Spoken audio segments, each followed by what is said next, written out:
Welcome, Rohit, to 26 Ideas Young Founders Inspiration Series. Thank you so much for being part of us. For everyone, this is Rohit Garg, CEO and founder of Tealfeed. Thanks, Vinay, for inviting me to this series. And so I think there is a lot to learn. Super. We'll get started, Rohit. There are two parts. There are six, seven questions which are structured. And then there is Okay. a rapid fire where we'll try and put you in a spot and try to find something that most people probably do not know about you or the business.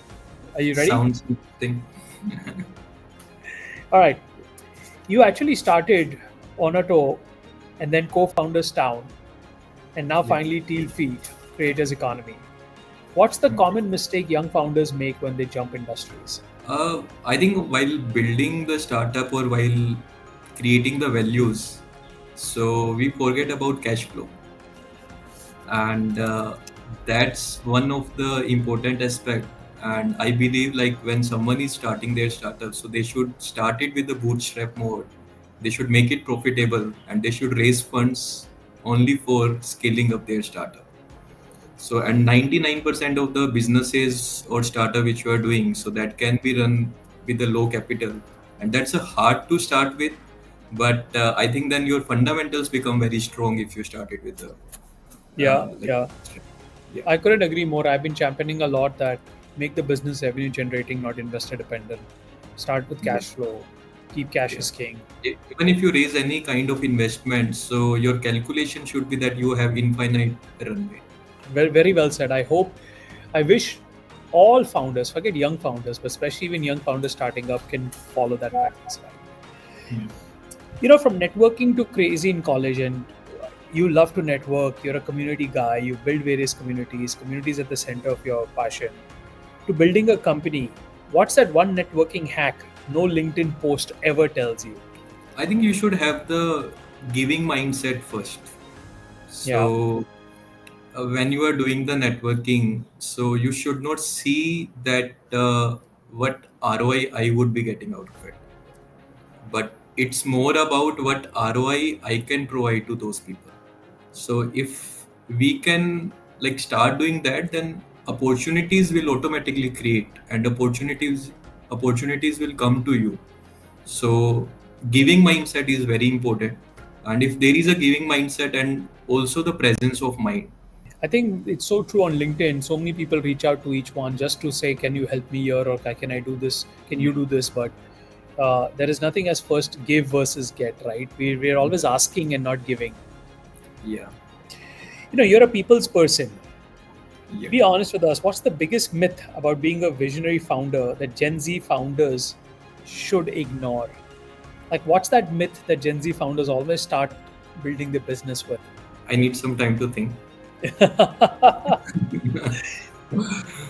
what did So you what did you start with that you think others shouldn't start with, outside of cash flow and outside of giving?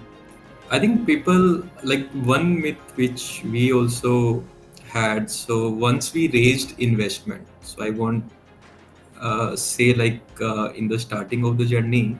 So I did my first venture on Netto bootstrap completely, and so life becomes easier after raising funds, Yeah. right?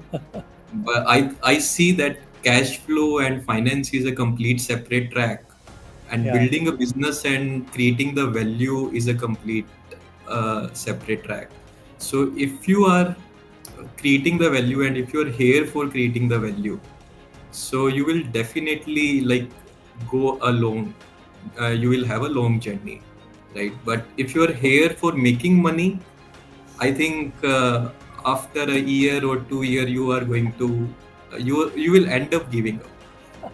They say create value, right, and then money comes, but if you chase money then value gets compromised, right? Yeah. Yeah.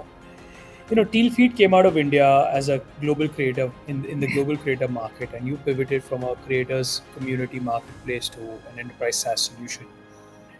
What's the biggest India founder bias you've had to fight with in conversations with global customers or investors? I have interacted with a lot of like global customers as well as global investors. I won't say I'm not very much sure about it, but what I see is a little bit of trust issue. So trusting the Indian community, how they are building it and all. So how advanced they are into the technology part of it. So they see from that perspective. So, but if you are like doing good and like if you can have a good conversation, I think you can build that trust. Yeah, that's So true. It's just it's being transparent, is being honest, is sharing, being putting investing the time to talk to your stakeholders, customers, explaining them what you're doing, the purpose, and all of that. yeah, Right, that makes a long huge difference. yeah. You started your journey at the age of 21.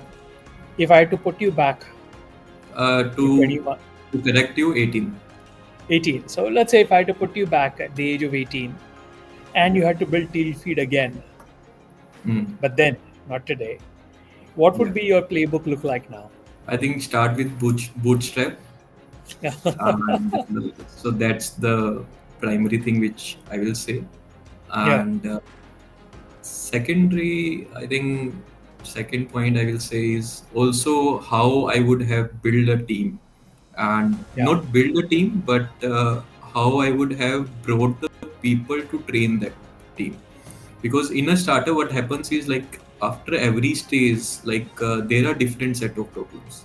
Like today we have gotten a product market fit, but now we have to scale, and in the journey of 1 to 10, there is a different set of problems, right? So at every given stage, like the challenges are different. So you have to make sure that the team is also getting trained and team is also growing with that speed. So ultimately, like you have to grow faster than you, and your team has to grow faster than the company. Lovely. Thank you for sharing that. We're going to move to the next section, which is rapid fire.